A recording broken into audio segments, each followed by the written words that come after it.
ఈ ఆధ్యాత్మిక మార్గంలోనికి మీరు ఎలా వచ్చారు? ఆధ్యాత్మికత అంటే పూజలు చేయడం, లేదంటే ఏదైనా హోమాలు చేయడం, లేదు అంటే 10 మందికి ఆధ్యాత్మికంగా ఈ దేవుడి గురించి, వేరే పురాణాల గురించి తెలిపించడము అన్న భావనతోటే జీవించానండి.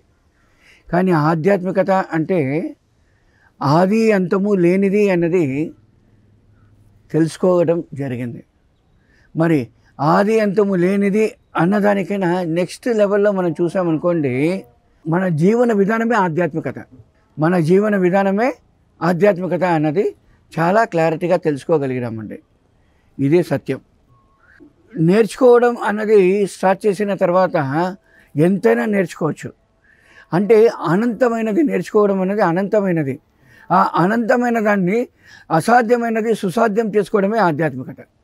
ఆది అంతం లేనిది ఆధ్యాత్మికత అన్నారు కదా! ఈ భావన ఎప్పుడు కలిగింది? ఈ మార్గంలోకి రావాలని ఏ వయసులో అనిపించింది? మాకు ఈ భావన అంతా లేదండి.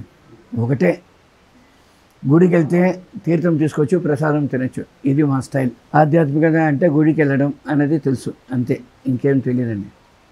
కానీ అనుకోకుండా బద్రీనాథ్, కేదార్నాథ్కు వెళ్ళాల్సిన అవకాశం నాకు వచ్చింది. మా అన్నయ్య గారు, మా వదిన గారు, మా అమ్మగారికి తోడుగా వెళ్ళాలి. ఏ రోజైతే మా అన్నయ్య గారు, మా వదిన గారు వెళ్ళాలనో సేమ్ డే మా అన్నయ్య గారికి స్టెప్స్ దగ్గర కాలు జారి కాలు ఇంతలా వాపు వచ్చింది. ఇంకా తప్పని పరిస్థితుల్లో నేను నా భార్య బయలుదేరాల్సిన పరిస్థితి ఏర్పడింది. అందువల్ల అక్కడికి వెళ్ళడం జరిగింది. అక్కడికి వెళ్ళిన తర్వాత కేదార్నాథ్కి వెళ్ళాము.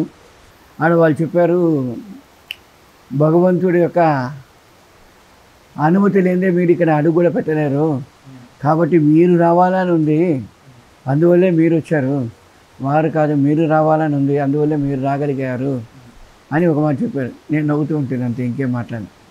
సరే కొండెక్కాల, సరే అనుకుంటామే. వెళ్ళినప్పుడు మా అమ్మగారితో పాటు మా పిన్నమ్మ, మా అమ్మమ్మ గారు, తాతయ్య గారు అందరం వెళ్ళామండి. వారందరూ డోలీలో వెళ్ళారు, నేను వాక్లో వెళ్ళానండి.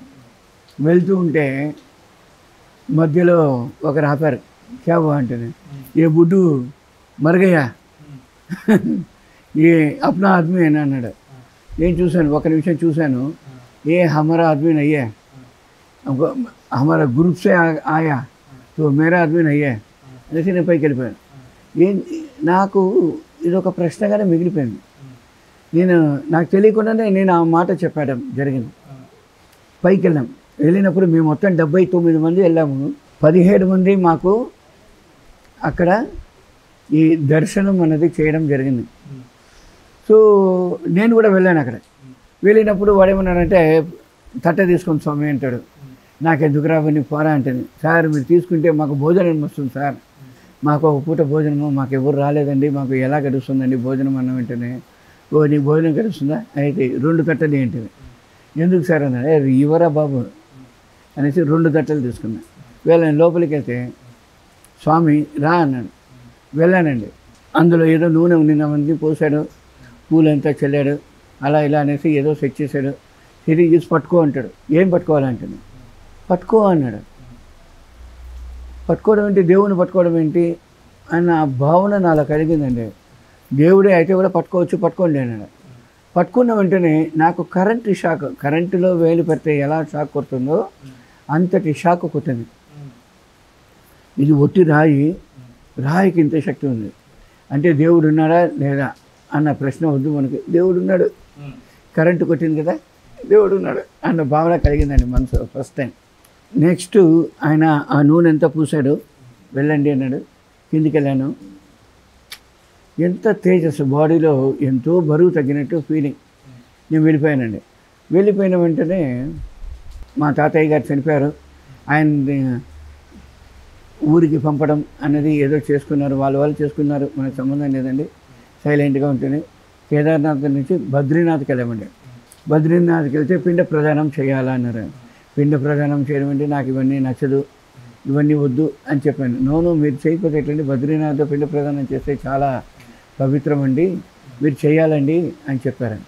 ఎవడికి పవిత్రం, నువ్వేంటి అలా ఇలా అంటున్నావు అంటే లేదనేసి అందరూ ఒప్పించారు. సరే ఎన్ని గంటలకంటే ఉదయం 7 గంటలకు అన్నాను. సరే అనేసి ఉదయం 7 గంటలకు నేను లేచానండి. నేను రెడీ అయ్యాను, పంచి కట్టుకొని టవల్ వేసుకుని తట్ట పంచపత్ర ఉద్రేని అన్నీ పట్టుకునేసి మనం రెడీ అయ్యాం. ఎవడెవడైతే మనకు సపోర్ట్గా చెప్పినాడో ఒక్కడు కూడా నిద్ర లేయలేదండి. నేను ఒక్కడే లేచాను. ఎవరిని ఏంట్రా ఇది ఇట్లుంది అంటే, అంతే బాబు అది చల్ల ప్రదేశం కదండి, మెలకు రాదు, వస్తారులేండి మీరు వెళ్ళండి అన్నారు. సరే ఇంకా మనకు తప్పదు అనేసి నేను వెళ్ళానండి. వెళ్తూ ఉంటే ఒక 7 అడుగుల హైట్ ఉంటాడు ఒక ఆయన, 7 అడుగుల హైట్ అంటే 7 అనేదానికి ఇంకా 7.5 కూడా చెప్పచ్చు, అంత హైట్ ఉంటాడు మనిషి. ఆ మనిషి వచ్చి గుద్దాడు నన్ను. మనకు కోపము ఆవేశం ఫ్రీ. నేను సురుక్కు అనేసి తిరిగాను అని కొట్టే, నోట్లో మాట్లాడు. ఆయన ఏమన్నాడు, ఎందుకు వచ్చా, ఏం పని చేస్తున్నా, నీ పని నువ్వు చెయ్యి, ఇన్ని రోజులు ఆడింది చాలు, నీ పని నువ్వు చెయ్యి అంటాడు. నాకు అర్థం కదా, వీడు వచ్చి మనల్ని గుద్ది నీ పని నువ్వు చెయ్యి, నీ పని నువ్వు చెయ్యి అంటున్నాడే అన్న భావన నాలో కలిగిందండి. కలిగినప్పుడు ఏంటిది అన్న ప్రశ్న వేసుకున్నాను, తెలియడం లేదు. ఆయన వేలెత్తి ఇట్లా చెప్పేసి అలా లాస్ట్ ఇలా అనేసి వెళ్ళిపోయాడు. అందరూ చుట్టుకున్నారు నేను. ఆయన ఎలా మీకు తెలుసు అన్నాడు. ఆయన తమిళంలో మాట్లాడాడు. నేను ఆయన ఊరో మాకు తెలియదండి, మరి ఎందుకు ఇలా మాట్లాడుతున్నాడంటే, మీరు చాలా గ్రేటు, మీరు చాలా గొప్పవాళ్ళు, ఆయన ఎవరితోటి మాట్లాడు, మేము 10 ఏళ్ళగా చూస్తున్నాం, ఆయన నెలకు ఒకసారి వస్తాడు, రూటీ అంటాడు, ఇస్తే వెళ్ళిపోతాడు, లేదంటేనే వెళ్ళిపోతాడు, ఆయన సైలెంటు, ఎవరిని పలకరిస్తాడా అనేసి మేమంతా ఎదురు చూస్తుంటాము, మిమ్మల్ని పలకరించాడు, గొప్పవాళ్ళు మీరు అట్ట ఇట అనేసి వాళ్ళందరూ నన్ను పొగడడం స్టార్ట్ చేశారు. ఆ మాటలు నాకు హతుక్కునింది గుండెల్లో.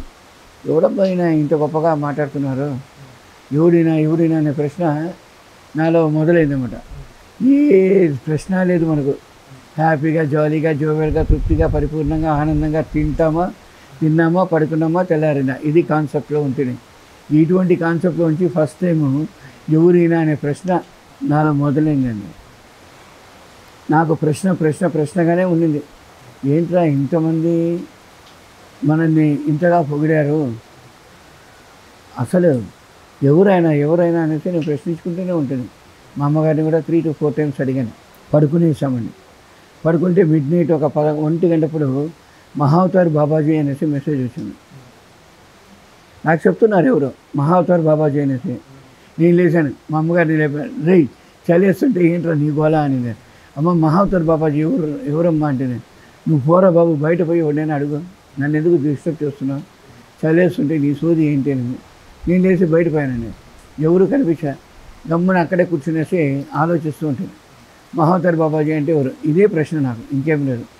అలాగే నాకు 1.5 గంట సేపు అయిందండి కూర్చొని ఉంటుంది. అంత చలిలో కూడా చలి లేదు ఏమీ లేదు, కూర్చొని ఉంటుంది. ఊరికట్ట నిజంగా తిరుగుతూ ఉంటుంది. భయ్యా అనేసి ఒకడు వచ్చాడు, క్యా భయ్యా అంటే, అవునా హం ఏంటంటే నిజ రూప దర్శన్ కా టికెట్ హై హమారా పాస్, ప్లీజ్ కమ్ అనేసి వాళ్ళని తీసుకెళ్ళాడు. అంటే ఏంటంటే నిజ రూప దర్శన్ అంటే చాలా గ్రేటు, మీకు ఇదంతా దొరకదు, రండి పోదాం అనేసి తీసుకెళ్ళాడు. నన్ను ప్రెషర్ చేసి మరీ తీసుకెళ్ళాడు ఆయన. ఆడికి వెళ్తే నిజ రూప దర్శనంలో ఒక దీపం వెలిగించారు, చుట్టూ ఒక 4 దీపాలు వెలిగించారు. మూల విరాట్ ఆయన అంటే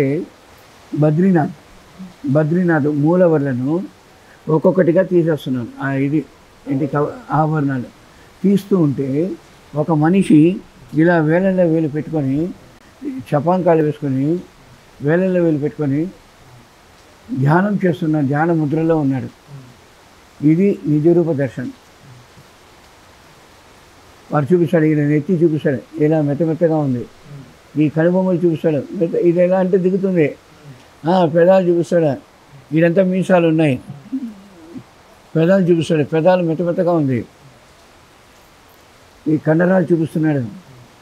అంటే మనిషి అక్కడ కూర్చొని ధ్యానం చేస్తున్నాడు, ధ్యానం చేస్తున్న వాడి మీద కొండ పెరిగింది, ఇది లెక్క.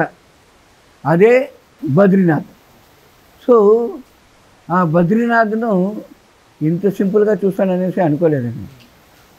ఆశ్చర్యం. అంటే బద్రీనాథ్ కోసం మనం ఇంత దూరం వచ్చాము, వీడికి వస్తే మానవుడు కూర్చొని సాధన చేస్తున్నాడు, వాడే బద్రీనాథ్ అనేసి మనం ఇంత దూరం వచ్చినాము. అంటే జీవుడే దేవుడు అన్న కాన్సెప్ట్కు ఎగ్జాంపుల్, రోల్ మోడల్ ఆయన. అయ్యో బాబోయ్ ఎంత గ్రేట్ కదా అనేసి మనసులో అనుకున్నానండి. చెన్నైకి వచ్చేసాను. ఎంతసేపు చూడు నాకు మనసులో అదే ఆలోచనలు, కేదార్నాథ్ పోవాలి, బద్రీనాథ్ పోవాలన్న ఆలోచనలో వస్తున్నాయి. ఓ 10 రోజులు కూడా లేదండి, మళ్ళీ నేను కేదార్నాథ్ బద్రీనాథ్ పోవాలనేసి రెడీ అయ్యాను. నా భార్య అలా అంతా వెళ్ళడం ఏంటి, తెలియకుండా మాట్లాడుతున్నారు, అలా కాదండి, అదంతా వెళ్ళకూడదు, మీరు వెళ్ళారు కదా, చూశారు కదా, మళ్ళీ నెక్స్ట్ ఇయర్ కావాలంటే వెళ్తాంలే, ఈ ఇయర్ వద్దులేండి అన్నారు. లేదమ్మా ఇలా అంటే మా అత్తగారు అప్పుడు చెప్పారు, లేదు నీకు అక్కడికి వెళ్ళాలని ఉందా అన్నాడు. అవునండి అంటే, అయితే కళ్ళు మూసుకొని కూర్చో, 2 గంటల సేపు 3 గంటల సేపు కూర్చో, నువ్వు కేదార్నాథ్ బద్రీనాథ్ చూడగలవు అని చెప్పింది. దాన్నే ధ్యానం అంటారు. ధ్యానంలో కూర్చుంటే నీకు 3వ కన్ను తెచ్చుకుంటే చూడగలవు అన్నాడు. నీ పిచ్చి భ్రమ కానీ 3వ కన్ను ఏంటి, తెచ్చుకోవడం ఏంటి అనేసి నేను మనసులో అనుకొని కళ్ళు మూసుకొని కూర్చున్నాను. కూర్చుంటే 5 నిమిషాలు కూడా కాలే, అప్పుడే నాకు కేదార్నాథ్ కనిపిస్తున్నాడు. నేను మనసులో అనుకున్నా, ఇవన్నీ మనం చూసింది కాబట్టి మనకు కనిపిస్తున్నాం అనేసి. వెంటనే అక్కడ వేరే వాళ్ళు మాట్లాడారు. ఏమని, లేదండి ఇది మీరు చూడనిది, ఇవన్నీ మీరు చూడొచ్చు, లోపల చూడండి ఇక్కడంతా పెయింటింగ్ ఉంది, ఈ పెయింటింగ్ పంచపాండవుల యొక్క పెయింటింగ్, పాండవులకు ముక్తి పొందిన స్థలం ఇది, కాబట్టి ఈ ప్లేసు ఇంత పవిత్రమైనది అని వాళ్ళు చెప్తున్నారు. ఆశ్చర్యం వేసింది. అలాగే ధ్యానంలో కూర్చున్నాను, అలాగే నేను నిద్రపోయేసానండి. కొంచెంసేపు ఆగి లేచాను. నేను కేదార్నాథ్ చూశాను, ఇలా కనిపించింది అంటే మా అమ్మని అడిగితే, పోరా నేను ఇంతవరకు 10 సార్లు పోయాను, పెయింటింగ్ లేదు ఏమీ లేదు అంటుంది. మరి నేను అక్కడ చరిత్ర బుక్ తీసుకుంటే ఆ బుక్లో పాండవుల యొక్క పెయింటింగ్ అక్కడ ఉంది, పాండవులకు అక్కడ ముక్తి పొందినట్టు చరిత్రలో వాళ్ళు చెప్పినారు. అంటే మనం విన్నది సత్యం, అంటే నేను అక్కడికి వెళ్ళింది సత్యం అన్న దాంతో మనం ఆలోచించడం స్టార్ట్ చేసాము. ధ్యానం సాధన చేయడం అన్నది స్టార్ట్ చేసాం. అంతే. ఎంత సాధన చేసినా కూడా ఊరికే 10 నిమిషాలు కూర్చుంటాము. నేను నా భార్య ఇద్దరం కూర్చుంటాం. నా భార్య ఇదే అవకాశం అనేసి నాకు ధ్యానం నేర్పడం స్టార్ట్ చేసింది. రోజు ధ్యానంలో కూర్చో నా ప్రాణం తీస్తుంది. సరే నేను కూర్చున్నాను సార్, కళ్ళు మూసుకుంటే నాకు ఎనలేని ఆనందం, లోపల ఒక హ్యాపీనెస్, అంతటి హ్యాపీనెస్ ఆ 3/4 గంట సేపు ధ్యానంలో. అప్పుడు చెప్పాను నేను, అయ్యో ఇంత హ్యాపీనెస్ ఉంది, ఇది ఏంటి అన్న వెంటనే మా అత్తగారు, అందుకోసమే మిమ్మల్ని ధ్యానం చేయండి అని చెప్పడం అనేది. అంటే సర్లే అంటేనే అంతలోపల గురువు గారు తిరుపతికి వచ్చారు. తిరుపతిలో గురువు గారిని కలవడం జరిగింది. ఆదివారం రోజు గురువు గారిని కలిసాము. మంగళవారం బుధవారం రోజు నేను చెన్నైకి వస్తాను, మీరు క్లాస్ పెట్టండి అన్నాను. 2 క్లాసులు ఏర్పాటు చేశాను నేను. ఏర్పాటు చేసినాక మా అల్లుడు ఇట్లా ఆయన ఇట్లా అనేసి ఏదేదో మా అత్తగారు నా భార్య అంతా ఏదేదో చెప్పినారు. అని విన్నాక చెప్పినాడు, వాడు గ్రేట్ మాస్టర్ అమ్మా, వాడిని అర్థం చేసుకునే విధానం మీకు తెలియడం లేదంటే, వాడి గురించి మీకేం తెలుసు, వాడు గొప్ప మాస్టర్ అన్నాడు.